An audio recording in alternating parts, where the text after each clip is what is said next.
During the trip, there was 2 or 3 things that happened which I haven't told you about. I really needed to. We never keep secrets. Nah, I know. This is weird. Oh, I'm so excited to hear this. I'm Elayna, and this is Riley, and this is our home, Vagabonde.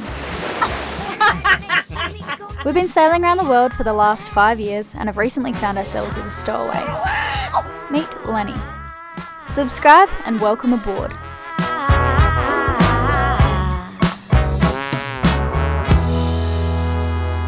Where should we start? At the beginning? Let's take it back to the beginning. Okay. It all started with Greta tweeting about needing to get a lift across to Europe.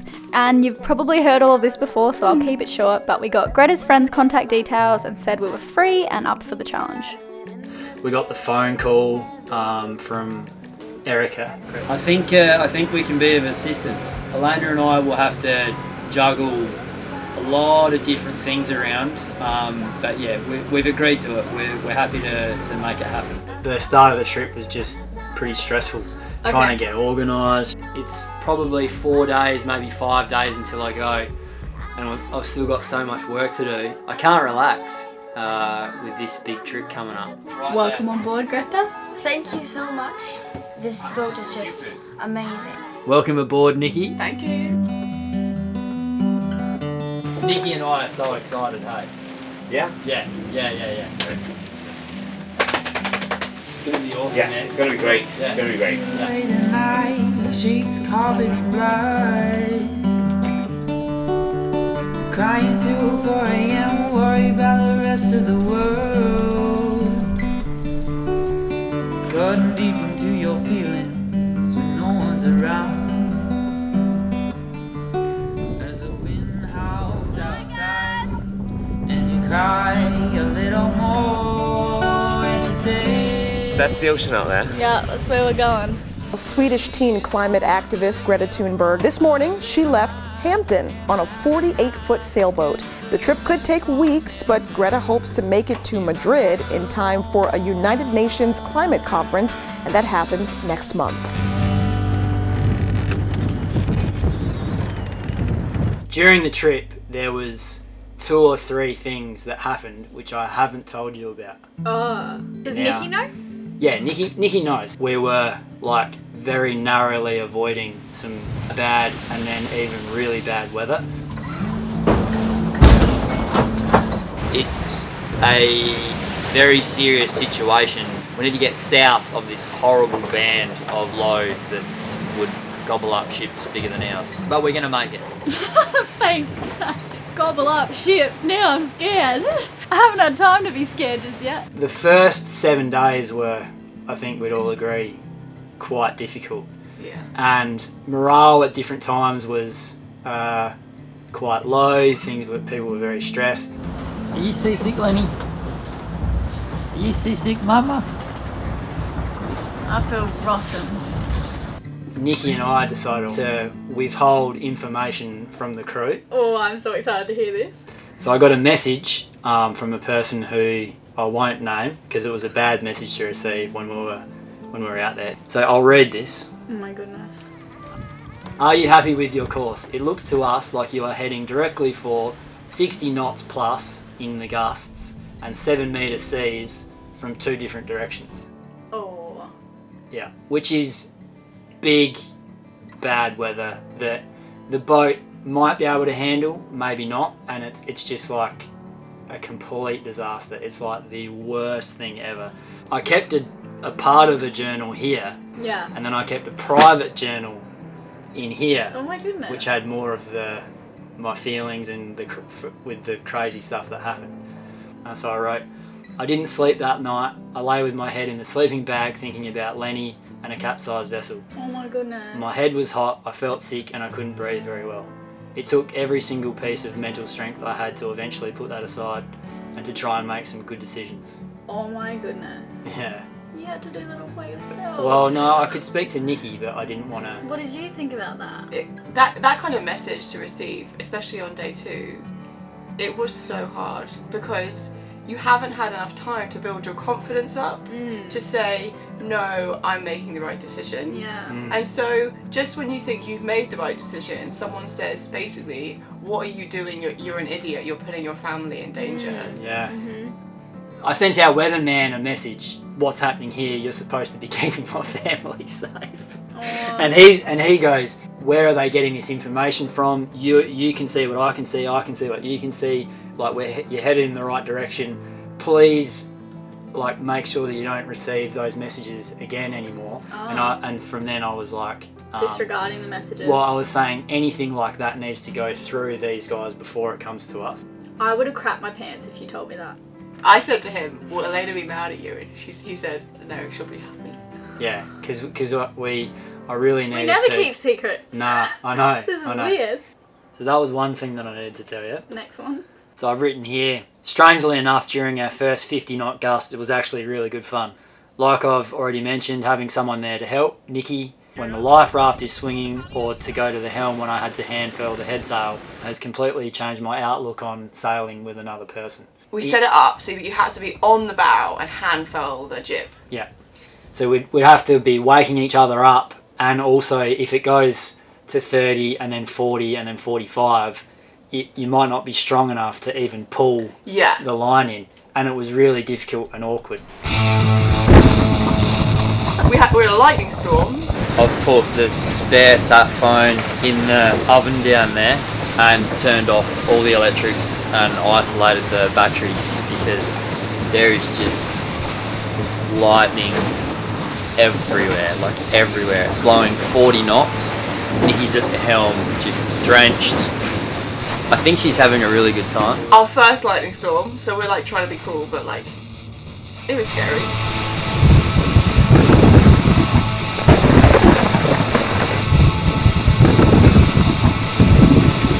How you going? Woo, it's ripping and dark. This is unbelievably intense. Nikki said she saw lightning hit the water and sparks fly up from the water before. How close did it get? So close. I feel a bit jumpy. Yeah, I bet you do. And then it blew up. It felt windier than we'd ever had before, and we were already sailing in like 35, 40 knots. With no electrics, because we had just been in a lightning storm and it was still around, so everything's off. It's hand steering until the storm passes, and just fingers crossed you don't get hit. So she's hand steering in the dark, trying to go downwind, and then starts screaming out, Riley, we need to get that head sail in. So I went outside and I'm clipped off obviously down the front, and I'm having to pull in the furling line from the bow to try and reduce the head sail. And when I'm out there, I realise that the life raft is just banging around and it's fallen out of its little strapping case and has dropped down and is sort of going like this. Put the autopilot on and then went forwards to deal with that. Yeah.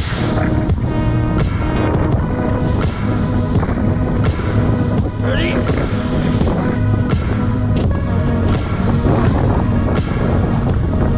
Under this, then you do it. And the steering, I thought that the rudder might have bent because it was difficult to turn to starboard. Pulled off the top part of the cupboard and then the bottom part of the cupboard. Found the problem. And all it ended up being was there was a piece of plastic liner which had come undone and was getting caught in the pulley, cut off all the plastic, and everything was fine. That's amazing. We got some really good work done between 2 a.m. and 6 a.m. As soon as the sun came up, we started to slow down. And meanwhile, we had no idea this was going on. Like, I was in bed with Lenny, Greta and Svante sleep like logs. Yeah. We had no idea this was happening. There was a named tropical storm. No. Yeah. But we do have Sebastian, a tropical storm out here in the Atlantic. Not a perfectly looking one, but it is getting a little better organized. The first 7 days were absolutely out of control. And we were tired. We'd been sailing upwind for like 4 days. 2 hours on, 2 hours off. Yeah, like I keep saying, you guys are mad dogs.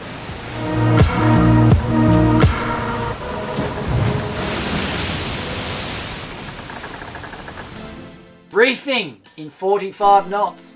This is my scariest moment. I didn't know about the other ones, but for me, this is my scariest. I think I was on watch, and I was like, "There's a cloud over there." Yeah. Full sails up. Yeah, full sails. I was Full like, sails I'm up. not too sure about this.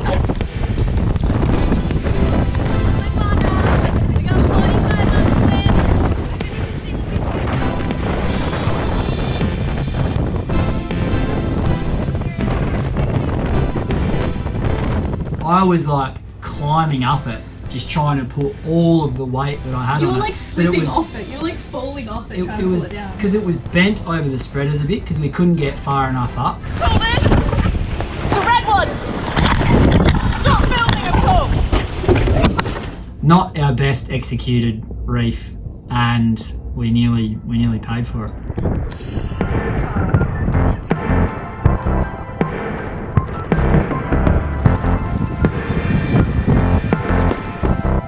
Slowing down and the mental effect that has on people.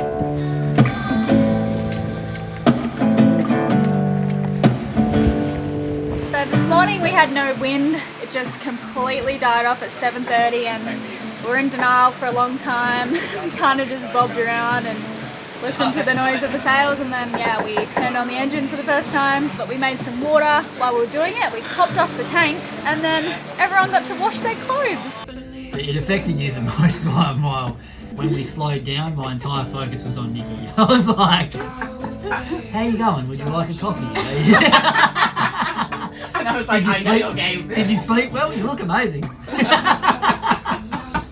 The best thing about being on a boat is that you're so purpose driven. Every day you wake up, if you do your watch, if you eat, you sleep, you have been successful in your mission. But the most important mission when you're on a boat is to move. Yeah. And when you slow down, you're not going very well from A to B. No.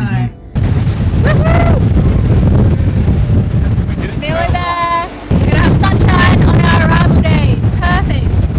Arriving for me, I get really sad because like within 2 days of arriving, everyone just changes in a certain way, and we start to talk about life after the boat. And we've been on this boat together for so long. We've like formed a little family and made all these memories together, and the thought of just leaving and going our separate ways after the journey for me just makes me really sad. Thank you for having us.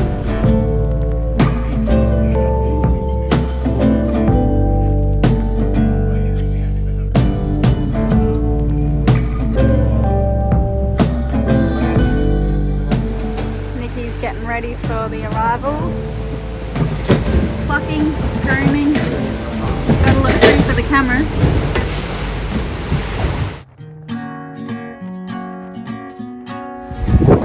And here is land! This is Portugal, you guys! Ah! We did it! Can you believe it? I don't know how to feel about this. A little bit sad because the adventure's over. Everyone's gonna go their separate ways pretty soon. Everyone's already distracted. The magic's gone. The magic of a crossing is gone. But I'm ready for change. Everyone's ready for change. We'll just have to go on another crossing pretty soon to get it back. I wonder why we need to lie when I give out. What's your How do you feel, Nikki? another time, another place? It's a bit sad and so Is it your face? Something that was lost, away. Stay across. Everyone's so excited to see you. Is this always happening? How are you feeling about arriving? It's impossible to describe how you feel to someone who hasn't experienced it themselves, because it's so overwhelming. You are so isolated and so like relaxed, and then suddenly you see land, all these cameras and all the media that will be there. So impossible to understand if you haven't experienced it. How are you feeling about arriving? I'm feeling very well. Good. Yeah? It's very exciting. So exciting. About time, I'd say. Another place. We are not here. It's not your face.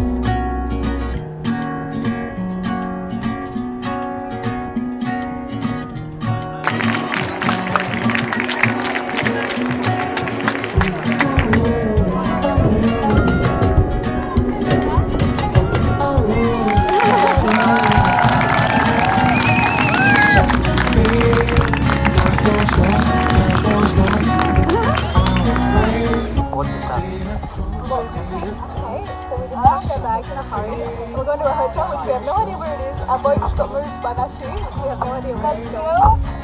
My mind is still 100 miles offshore.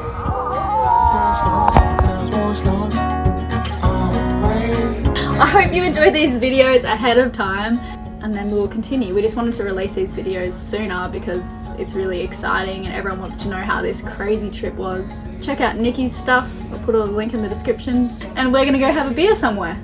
Yes, Yeah? I think we should. We may even have already done that. Maybe taste. Okay, cool. See ya. On Monday, we'll be playing catch up, showing you everything that led up to the wild idea of crossing the Atlantic last minute. You'll be travelling back in time with us for a few weeks as we get a haul out in Fairhaven and make our way to the Chesapeake Bay. We've got lots of good content coming up for you. Also, if you're a little Greta obsessed and you want to hear more about her and the trip, or you just appreciate our videos and want to support our production, for a small contribution you can get access to unseen footage on our Patreon page, plus other cool stuff. We couldn't stay afloat without the support of our patrons. Thanks so much. See you guys soon.